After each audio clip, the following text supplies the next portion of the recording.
Most business owners keep a close eye on revenue and profit, but those numbers only tell part of the story. A growing top line won't protect your business from cash flow issues, and a profitable company can still run into serious financial trouble. The real insights are hidden in your financial ratios. They reveal your company's strengths, expose weaknesses, highlight potential risks, and uncover opportunities long before small issues become major problems. In this video, we'll walk through 15 financial ratios every business owner should know. The first is the current ratio. The current ratio measures your ability to cover short-term financial obligations using your current assets. The formula is current assets divided by current liabilities. Let's say your business has a combined total of $100,000 in cash, inventory, and accounts receivable, while your short-term obligations add up to $70,000. Divide $100,000 by $70,000 and your current ratio is about 1.4. That means you have $1.40 in current assets available for every $1 of short-term debt. A ratio below 1 can signal potential liquidity problems,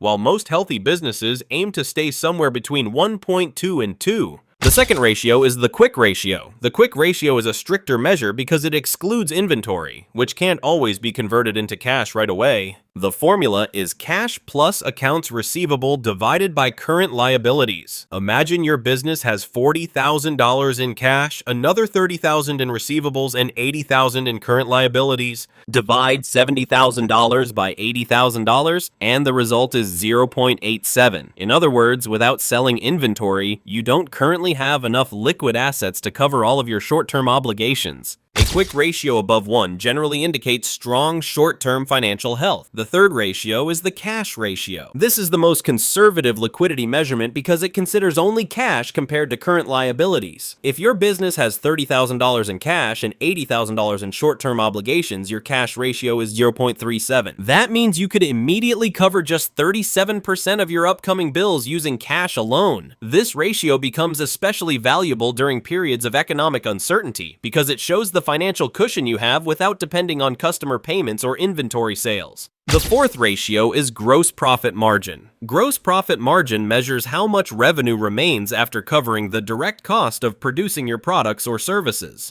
The formula is revenue minus cost of goods sold divided by revenue. Suppose your business generates $500,000 in annual revenue and your cost of goods sold totals $300,000. That leaves a gross profit of $200,000. Divide $200,000 by $500,000 and your gross profit margin is 40%. That means 40 cents of every sales dollar is available to pay operating expenses and eventually generate profit. If this margin begins shrinking over time, it's usually a sign that pricing, production costs, or both need attention. The fifth ratio is operating profit margin. Operating profit margin measures how efficiently your business generates profit from its core operations before interest and taxes are deducted. Let's say your company brings in $500,000 in revenue. After covering production costs along with operating expenses like payroll, rent, utilities, and administrative costs, you have $80,000 remaining. Divide $80,000 by $500,000 and your operating margin is 16%. That means your business turns 16 cents of every revenue dollar into operating profit. A declining operating margin often signals that expenses are growing faster than sales. The sixth ratio is net profit margin. Net profit margin shows how much of your revenue actually becomes profit after every expense has been paid, including operating costs, interest, and taxes. The formula is net income divided by revenue.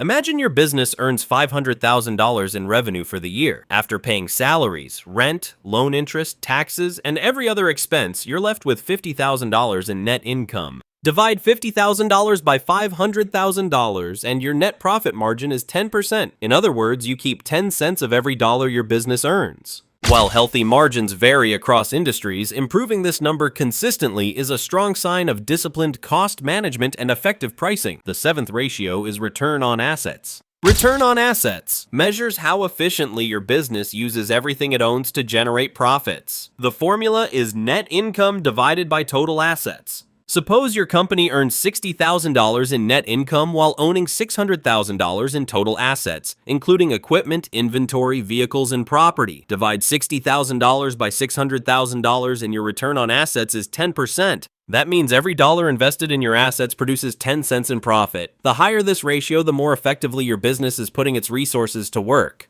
The 8th ratio is return on equity. Return on equity measures how effectively your business generates returns on the owner's investment. The formula is net income divided by owner's equity. If your company earns $80,000 in profit and the owner's equity is $400,000, dividing $80,000 by $400,000 gives you a return on equity of 20%. That means every dollar the owner has invested in the business generates 20 cents in annual profit. Investors, lenders, and business owners pay close attention to this ratio because it reflects both capital efficiency and long-term value creation. The 9th ratio is the debt-to-equity ratio. The debt-to-equity ratio measures how much your business relies on borrowed money compared to the owner's investment, making it one of the most important indicators of financial leverage and overall risk. The formula is total debt divided by owner's equity. Let's say your business carries $300,000 in outstanding loans and has $400,000 in owner's equity. Divide $300,000 by $400,000 and your debt to equity ratio is 0.75. That means you're using 75 cents of borrowed money for every dollar the owner has invested. Using debt strategically can help fuel growth, but taking on too much leverage can leave your business exposed during economic slowdowns or periods of higher interest rates. The 10th ratio is the interest coverage ratio. This ratio measures how easily your business can make its interest payments using operating income. The formula is operating income divided by interest expense. Imagine your company generates $100,000 in operating income each year, while annual interest payments total $25,000. Divide $100,000 by $25,000 and you get an interest coverage ratio of 4. That means your business earns 4 times the amount needed to cover its interest obligations. A ratio below 2 is often considered a warning sign because it suggests your company has less room to absorb unexpected financial challenges. The 11th ratio is inventory turnover. Inventory turnover measures how efficiently your business sells and replenishes its inventory. The formula is cost of goods sold divided by average inventory. Suppose your annual cost of goods sold is $300,000 and your average inventory throughout the year is $60,000. Divide $300,000 by $60,000 and your inventory turnover is 5. That means your business sells through and replaces its inventory 5 times each year. A low turnover may indicate excess inventory or slowing demand, while a higher turnover generally points to healthier cash flow and more efficient inventory management. The 12th ratio is accounts receivable turnover.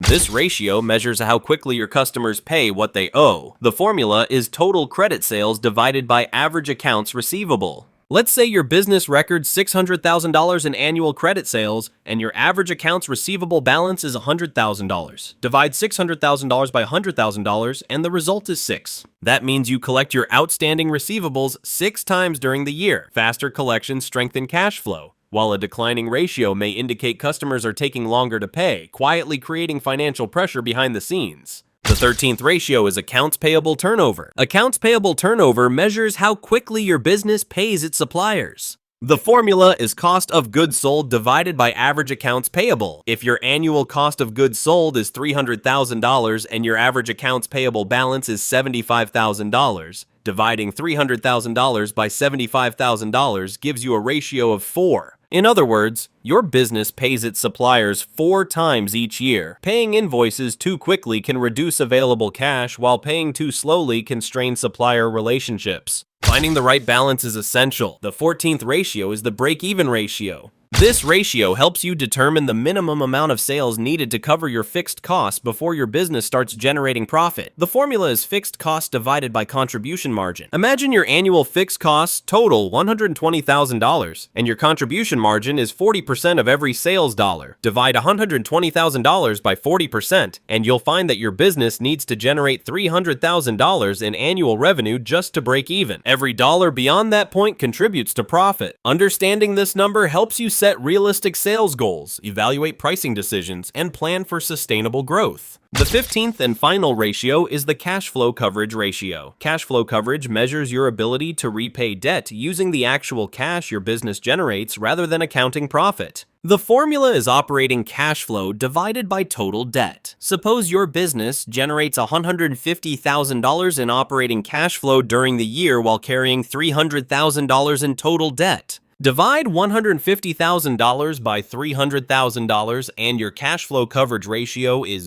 0.5. That means your annual cash flow is enough to cover 50% of your outstanding debt. Lenders pay close attention to this ratio because loans are repaid with cash, not profits reported on financial statements. Together, these 15 financial ratios provide a complete picture of your business's liquidity, profitability, efficiency, and financial risk. When you monitor them consistently, you stop relying on guesswork and start making decisions based on real financial insight. Strong businesses aren't built by ignoring the numbers. They're built by understanding them and acting on what they reveal. If you found this video valuable, be sure to like it, share it with another business owner who could benefit, and subscribe for more practical business finance strategies and insights.